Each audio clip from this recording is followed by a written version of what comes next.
Bom, então quando a gente observa este rabinho de curva aqui, nos chama a atenção como é importante, numa abordagem populacional, a gente identificar quem são esses indivíduos, para que eles tenham um cuidado especial e, quem sabe, possam então modificar essa situação de saúde que eles têm hoje, né?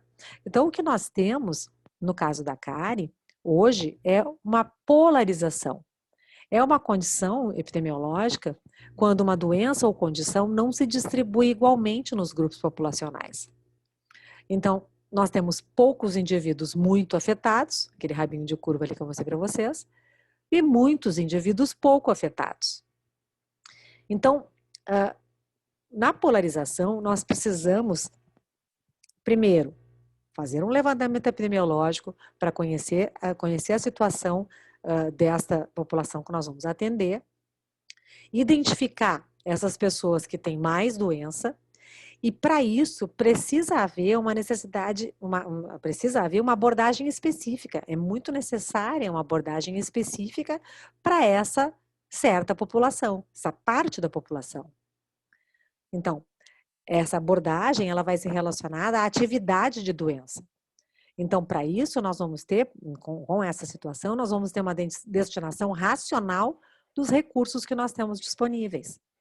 Principalmente nos casos de países mais pobres, como o Brasil, né, isso é uma condição muito importante. Que a gente possa fazer primeiro esse diagnóstico inicial, esse levantamento epidemiológico, que é um diagnóstico do grupo que nós vamos atender, e a partir daí destinar recursos para quem realmente precisa. Então, no levantamento epidemiológico, a gente conhece a realidade que cerca a doença, identifica os indivíduos realmente doentes, então, com isso, a gente tem um melhor direcionamento dos recursos. Como é que era a situação de antes da cárie, né? A gente mostrou alguns dados ali anteriormente da década de 80. Como é que a gente tinha antes a situação da década de 80 em relação à cárie? Vamos considerar que essas pessoinhas aqui, né, esses bonequinhos com essa roupinha vermelha, são as pessoas doentes, né? Então, quando eu faço uma abordagem populacional, por exemplo, fluoração das águas, eu acabo, então, atingindo todas as pessoas, né? Mas quando eu tenho uma prevalência assim como essa que a gente está vendo aí, a grande maioria tem a doença, tudo bem, o meu recurso está sendo absolutamente bem direcionado, né?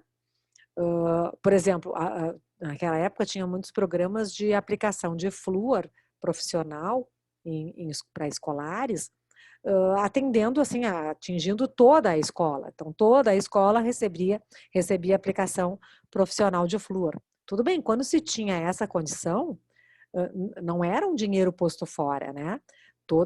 Uma ou outra pessoa não estava sendo beneficiada, estava sendo sobretratada, mas a grande maioria estava sendo tratada com aquela medida. Diferente da situação atual. Na situação atual, nós temos aquela mesma população e olha ali as pessoas com roupinha vermelha, né? O número é bem menor.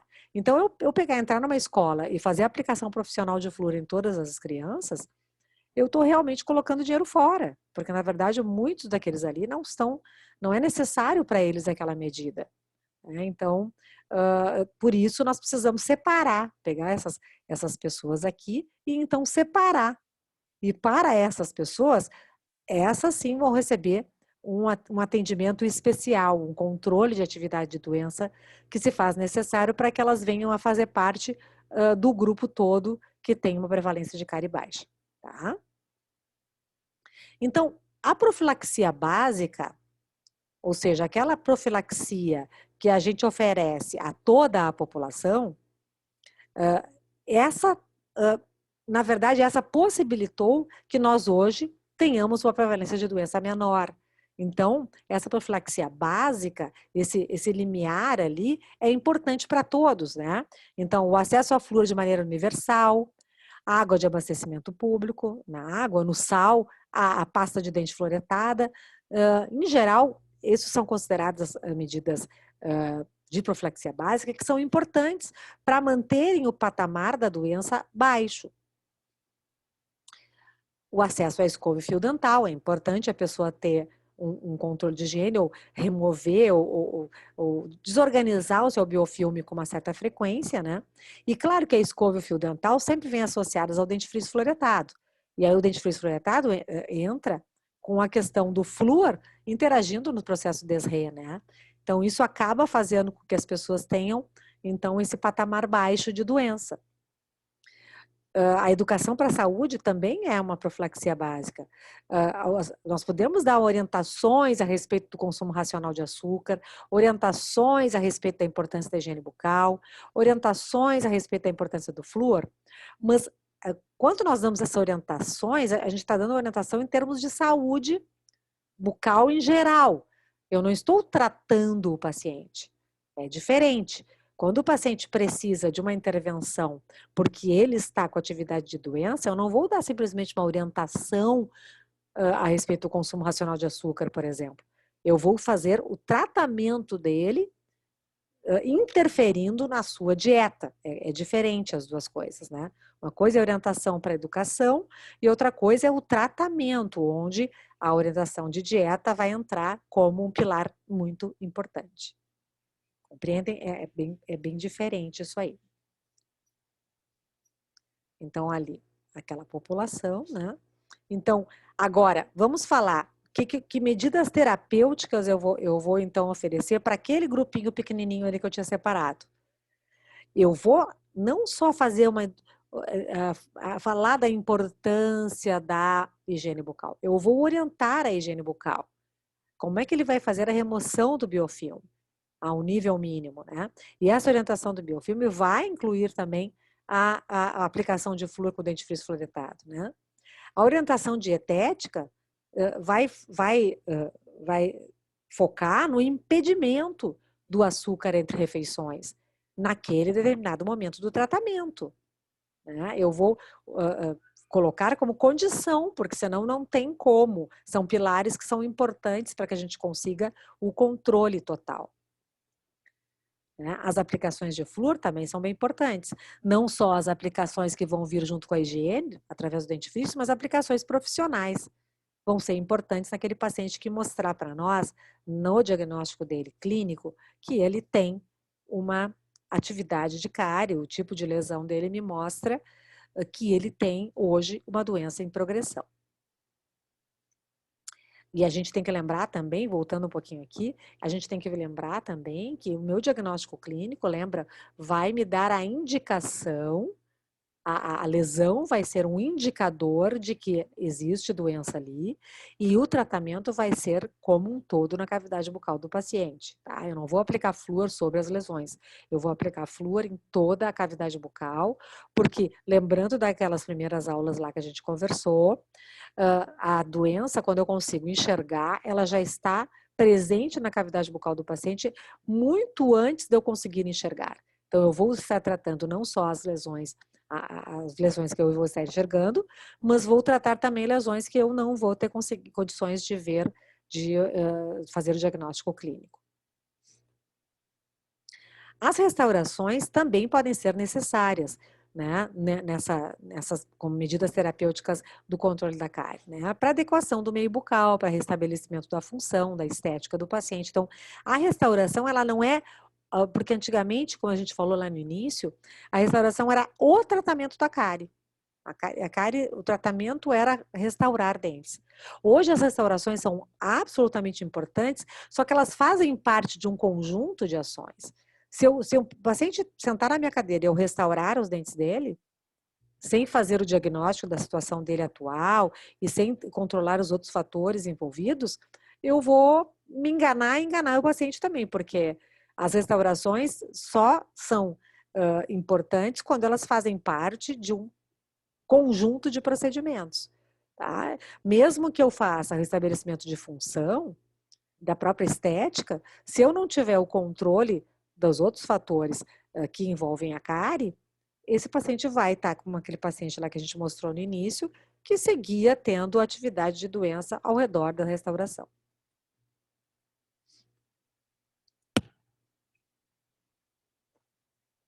Então, para se ter o controle total do processo saúde e doença, nós não só temos que levar o paciente a uma situação de inatividade de cárie, como também temos que fazer com que esse paciente ingresse num programa de consultas de manutenção periódica preventiva.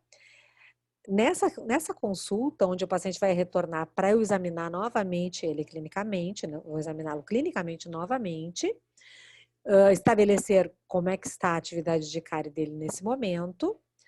A partir daí, eu posso considerar importante uma reintervenção ou um reforço educativo, e essa reintervenção e esse reforço educativo vão estar baseados naqueles mesmos pilares ali, né? É a orientação de higiene com o uso de dentifrício fluoretado, é controle da dieta e é a aplicação de fluor profissional. Então, a gente acaba voltando para esse pilar aí, para esses 3 pilares que são importantes nesse controle de processo saúde e doença.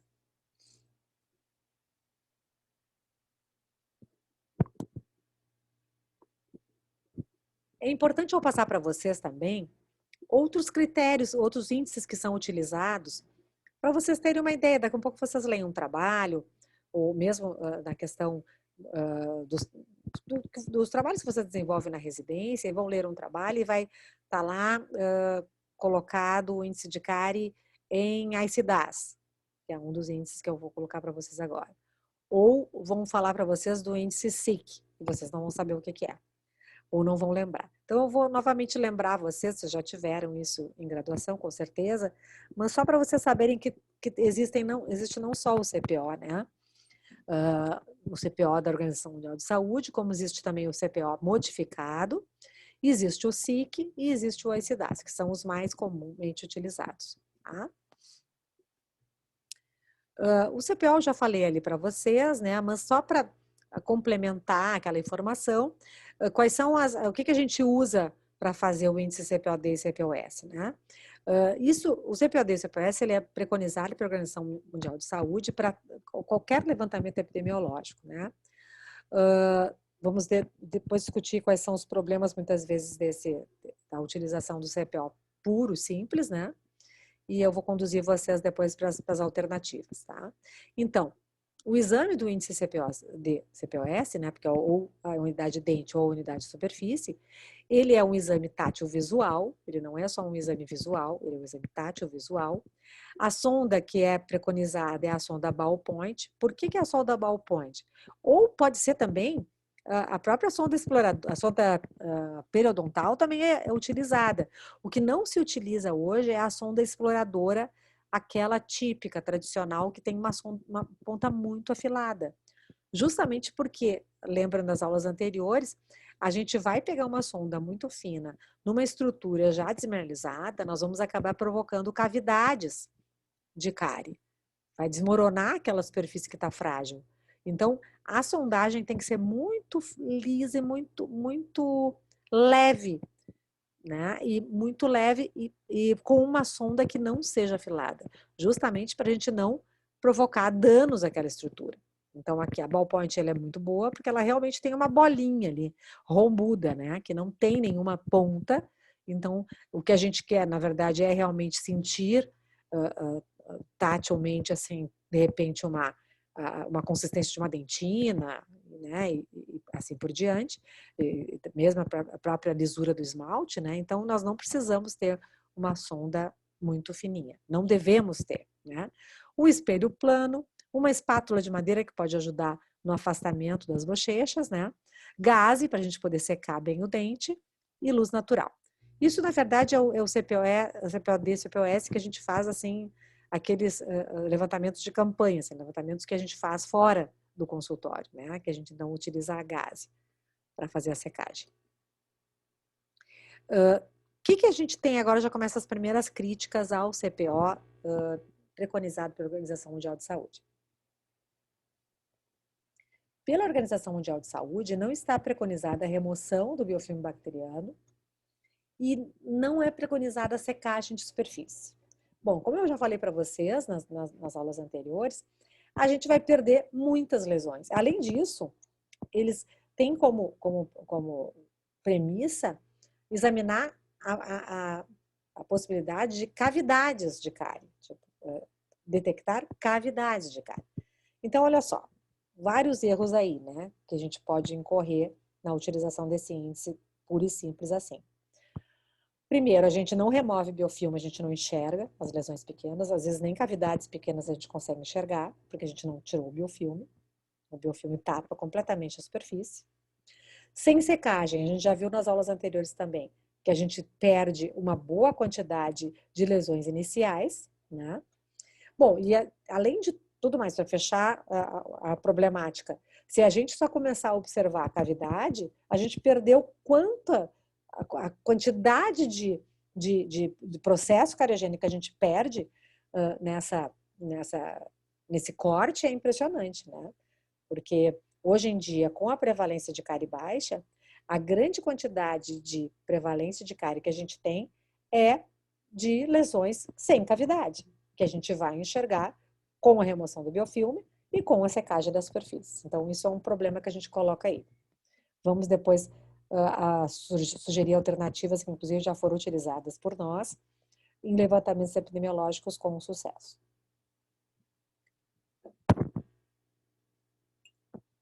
Então, reforçando para vocês, o dente cariado nesse índice é considerado o dente com cavidade evidente, um esmalte socavado ou amolecimento detectável do assoalho ou paredes, isso é a descrição da Organização Mundial de Saúde, não considera a presença de lesões sem cavidade, né? Então, essas lesões aqui, que a gente está enxergando com facilidade, aqui que não tem cavidade, elas não são consideradas cárie. Então, o que acontece isso no levantamento, gente? Aumenta um monte a população que é livre de cárie, quando ela não é livre de cárie, porque ela tem lesão sem cavidade, né? E a gente acaba perdendo a profundidade do nosso levantamento, a importância desse levantamento. E além disso, uma coisa bem importante, ele não classifica o tipo de lesão. Então, essa lesão superativa e uma lesão inativa vão ser consideradas a mesma coisa. Na verdade, considerando que isso seria uma cavidade, né? As cavidades ativas e as cavidades inativas, para este índice, vão ser a mesma coisa, né? E a gente tem muitas abordagens diferentes para essas situações, né? Tanto a situação de lesão sem cavidade, que pode ser ativa, que pode ser inativa, lesão com cavidade, que pode ser ativa, que pode ser inativa, pode ter indicação ou não de restauração. Então, tem outras variáveis que a gente pode ir agregando ao nosso levantamento, deixando ele mais completo. Então, as limitações eu já falei uma boa parte para vocês. Outra coisa, ele nunca retrocede. Como ele não usa a informação da atividade e ele não usa a informação da lesão sem cavidade, porque a lesão sem cavidade ativa, ela pode, numa inativação, completamente desaparecer, né? Uma cavidade ativa, ela pode estar presente ainda num outro exame, mas pode estar inativa.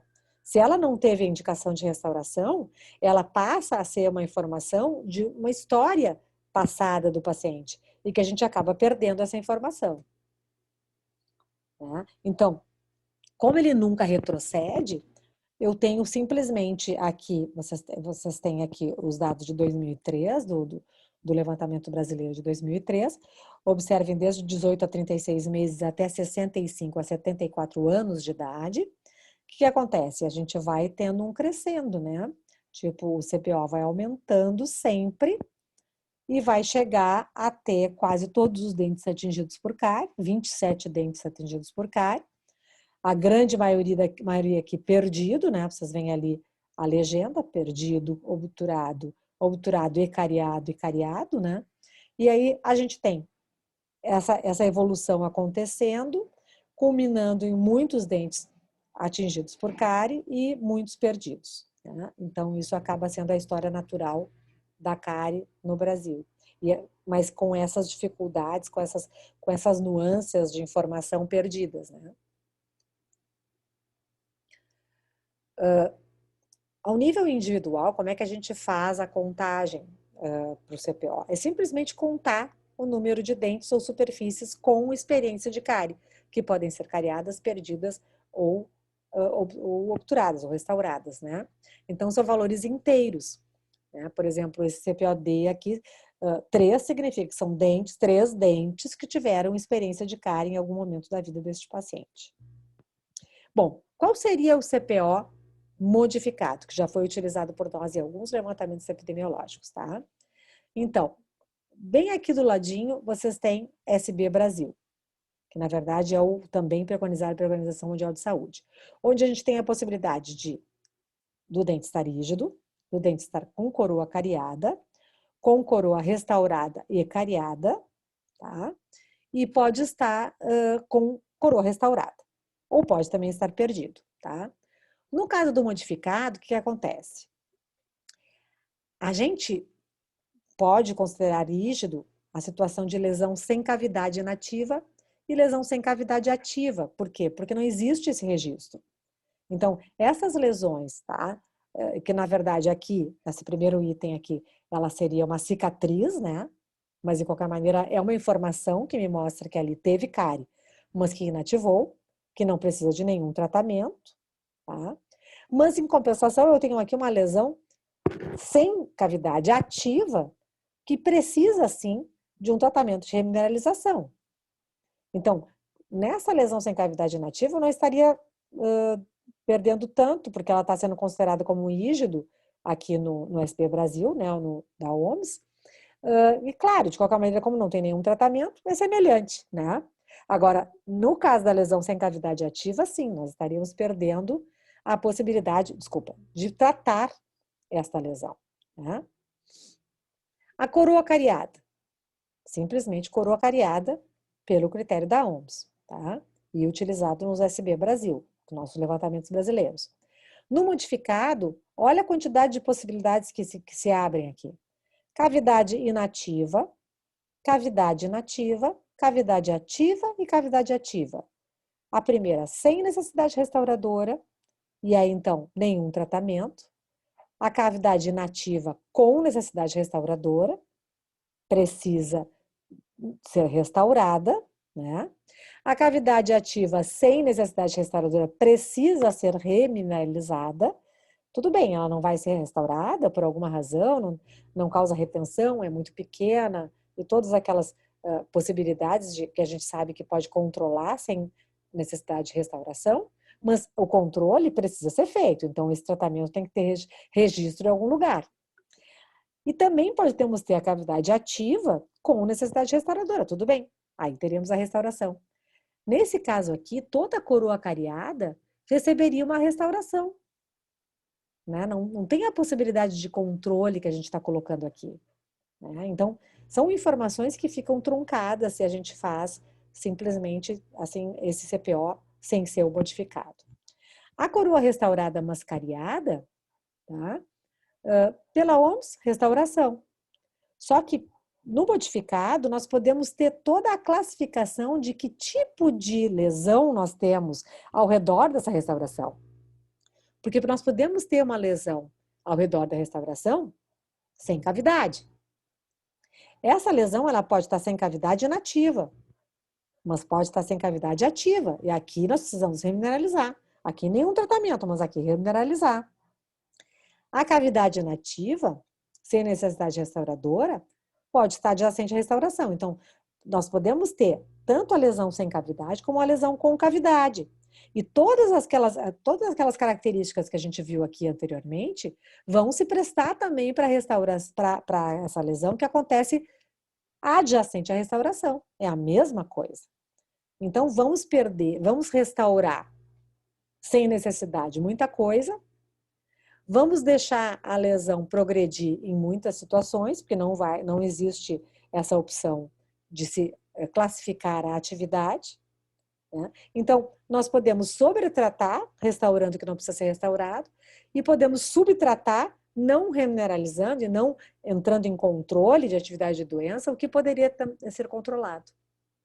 Então, é muita informação que fica perdida se a gente não utiliza CPO com essa modificação. Bom, e falando de CPO, a gente já então concluiu, vamos falar do SIC, que é o Significant Caries Index. Por que que ele foi criado? Ele foi criado no ano 2000 justamente para a gente poder ver o padrão, os padrões de ocorrência da cárie dentária a partir justamente dessas polarizações que começaram a acontecer em relação à prevalência de cárie como um todo, né? Então, muitos indivíduos livres de cárie ou com muito pouca doença e poucos indivíduos com muita cárie. Então, às vezes, uma média de CPO, sei lá, de 2, 3, me parece, só 2 ou 3 dentes com experiência de cárie, dependendo da idade razoável. Só que eu tenho que saber que nesta mesma faixa etária, eu posso ter indivíduos com muito mais do que 2 dentes com experiência de cárie, né? Então, esse índice surgiu justamente para se ter uma ideia melhor do que está acontecendo com aquela população, né? Então, ele é justamente o CPOD médio do terço dos indivíduos mais afetados pela cárie. Então, ele pega aquele rabinho de curva que a gente falou ali para vocês anteriormente, e dali, só naquele rabinho de curva, é que ele faz o CPOD médio. Então, apesar de eu ter um CPO baixo para toda a população, eu acabo tendo um SIC bem maior, porque eu pego o terço dos indivíduos mais afetados para poder estabelecer esse índice. Então, ele acaba podendo dar mais atenção aos indivíduos doentes. Eu consigo realmente entender o que está acontecendo com aquela população. Então, por exemplo, um exemplo de 21 indivíduos, um grupo de 21 indivíduos. Eu tenho aqui o CPOD de todos, né? Então, eu tenho a possibilidade de entender o que está acontecendo com a população real, realmente, né? Qual é o meu problema real com esses 21 indivíduos? Eu tenho um CPOD médio de 2,25. Mas vê, vamos dizer que essas sejam crianças de 12 anos, ou até vamos botar umas crianças de 15, adolescentes de 15 anos, né? Eu tenho um CPOD médio de 2, tá tranquilo. Agora, o meu SIC é de 4,7, quase 5. Então, não, essa população tem que ter um cuidado especial. Eu tenho que pegar essa população que tem mais lesão e tenho que ter mais cuidado, que seriam esses aqui, que podem até ter 4, 5, 6 dentes com experiência de cárie. Então, realmente, se o SIC é bem diferente do CPOD, é uma indicação para mim de que eu preciso ter uma abordagem para esses indivíduos que são mais afetados. Existe uma polarização da doença nessa população de 21 indivíduos. Ok? Um outro índice importante é o ICDAS. O ICDAS é o International System for Caries Detection and Assessment. Ele foi também idealizado com o objetivo de englobar as lesões em várias possibilidades, assim, te dar mais graus de severidade para te poder, então, ter uma aproximação da realidade, né? Poder ver tipos de lesão, desde as lesões sem cavidade até lesões maiores. Também, ele utiliza a sonda ballpoint, o espelho plano, a eliminação artificial, só que ele preconiza a remoção de biofilme bacteriano, então isso já foi um ganho, e as superfícies dentárias são absolutamente secas, né? E também a secagem, o tempo de secagem também estabelece a severidade da lesão, né? Então isso é bem importante também, eu consigo saber não só que a superfície, que a lesão tem, que a lesão sem cavidade está presente, mas também posso também classificar essa lesão em termos da quantidade de tempo que eu preciso secá-la para poder enxergar. Tá? Bom, então vamos lá. Eu tenho a superfície rígida, eu tenho a possibilidade de alteração visual inicial em esmalte. Aqui tem um probleminha, porque ele faz a alteração visual inicial em esmalte, tanto a branca quanto a marrom, estarem no mesmo nível, né? A alteração visual evidente em esmalte, a branca e a marrom no mesmo nível, tá? Então, essa inicial é aquela que eu preciso secar mais. E a evidente é aquela que eu preciso secar menos, ou talvez nem secar. Estabelece também a cavitação em esmalte. Uma muito importante possibilidade é a classificação do sombreamento em dentina, com ou sem ruptura do esmalte, que também possibilita a gente conseguir classificar aquelas lesões que são mais profundas em dentina, apesar de ter uma ruptura pequena ou nem ter uma ruptura. Uma cavitação evidente com dentina visível e uma cavitação extensa com dentina visível.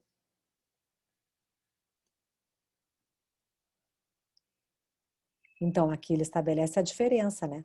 Visível seca, visível úmida, justamente porque quando eu cego eu consigo enxergar a menorzinha, ok?